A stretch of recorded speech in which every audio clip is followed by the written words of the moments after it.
నాయనా తాతయ్య నాయనా తాతయ్య మావయ్య నాయనా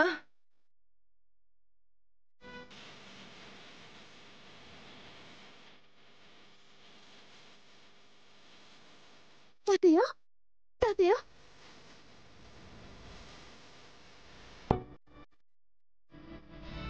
నాయనా నాయనా ఇప్పుడు ఎట్ట ఉండదు?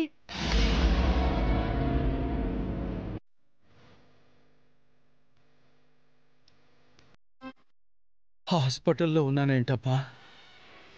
ఏమైంది నాకు? నీకు నిద్రలో గుండెపోటు వచ్చిండదులే నాయనా, నువ్వేమి భయపడు మాకు. గుండెపోట? అవును తాతయ్య, సమయానికి వెంకీ బావ ఇంటికి వచ్చుండకపోతే పొద్దున వరకు నిన్ను చూస్తుండే వాళ్ళమే కాదు. ఎంత ఘోరం జరుగుండేదో. నిన్ను వెంకీ బావే కాపాడాడు తాతయ్య.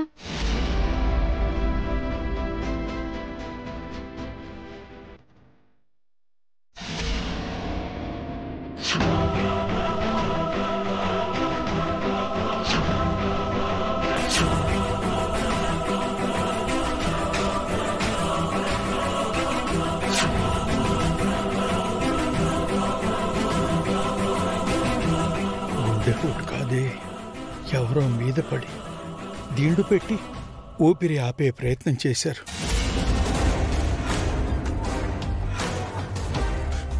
నా మనవడు వచ్చేసరికి వాళ్ళు పారిపోయినట్టున్నారు. ఈ ఊపిరి ఆపాలని ఎవరు కోరుకుంటున్నారో. అమ్మా అఖిల, చెప్పు నాయనా.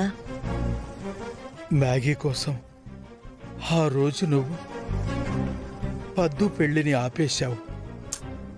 ఇప్పుడు ఆ విషయాలన్నీ ఎందుకులే నాయనా? ఎప్పుడేం జరుగుతుందో అర్థం కావటం లేదు కనుక ఇప్పుడే మాట్లాడాలి. మ్యాగీని చూసుకోవడానికి నువ్వు శివరాం ఉన్నారు, కానీ పద్దు తండ్రి లేని పిల్ల.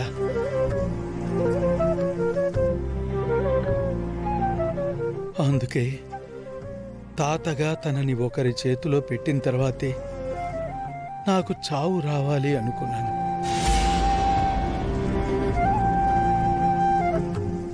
పద్దుని వెంకీకిచ్చి చేస్తే బాగుంటుందని ఆలోచిస్తున్నాను.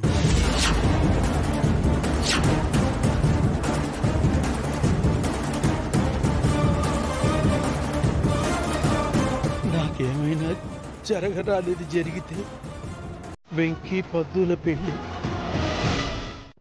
నాకు నిద్రలో గుండెపోటు వచ్చిందని వీళ్ళంటున్నారు, కానీ ఈ ఇంట్లో వాళ్లే రాత్రి నాకు వెన్నుపోటు పొడిచే ప్రయత్నం చేశారు. ఈ ఇంట్లో వాళ్లే నన్ను చంపడానికి చూశారని ఇప్పుడు నా మనవడు వెంకితో చెప్తే, వద్దులు, అసలే నా మనవడు ఆవేశపరుడు, నన్ను చంపాలని చూశారని చెప్తే ఉగ్ర నారసింహుడైపోతాడు. అప్పుడు వెంకీని ఎవ్వరూ ఆపలేరు. కోడలు భయపడిపోతుంది, తను బాధపడుతుంది.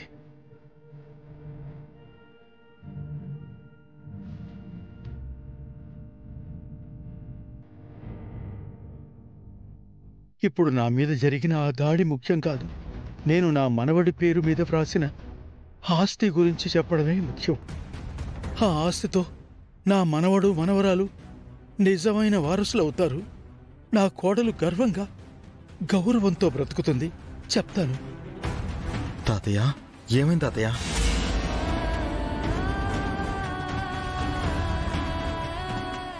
మనవడా, నీకో ముఖ్యమైన విషయం చెప్పాలి.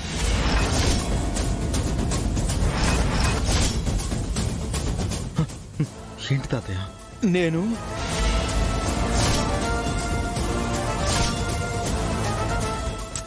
నాయనా, ఇప్పుడెందుకు ఇవన్నీ? నీకు బాగా ఈ ఇంటికొచ్చినాక మాట్లాడదు గానిలే, ముందు నువ్వు రెస్ట్ తీసుకో నాయనా. లేదమ్మా, ఇది చాలా ముఖ్యమైన విషయం. నేనిప్పుడే చెప్పాలి.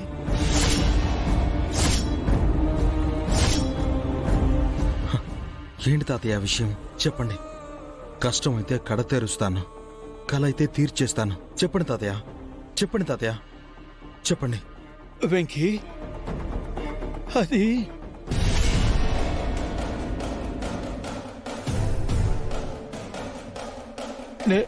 నేను నీ పేరు మీద హ,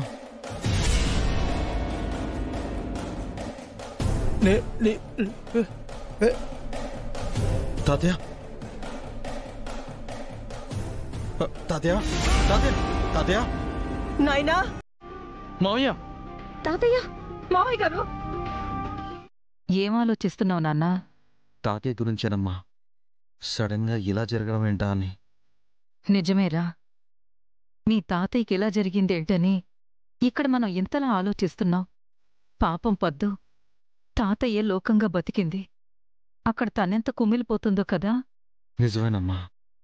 తాతయ్య మంచిగా ఉన్నప్పుడే ఆ అఖిలాండేశ్వరి పద్దుని ముసలాడికిచ్చి పెళ్లి చేయాలని చూసింది. ఇప్పుడు తాతయ్య మంచం మీద ఉన్నాడు. ఇదే అదును అనుకుని పద్దుని ఇంకెంత ఆడుకుంటుందో. పాపం పద్దు పరిస్థితి తలుచుకుంటుంటేనే నాకు బాధేస్తుందమ్మా. పద్దు మంచిదమ్మా, ఎవరేమన్నా పట్టించుకోదు. ఎదురు తిరిగి పల్లెత్తు మాట కూడా అందు. ఏ బాధున్నా లోపల భరించేదే గాని బయటికి చెప్పుకోదు. అలాంటి అమ్మాయిని ఆ అఖిలాండేశ్వరి ఏమైనా చేయబోతే అడగడానికి తాతయ్య కూడా అక్కడ లేడు. అక్కడ ఏం జరిగినా మనదాకా వచ్చే అవకాశమే లేదు. నిజంగా ఇప్పుడు పద్దు ఎంత బాధ అనుభవిస్తుందో ఏంటో.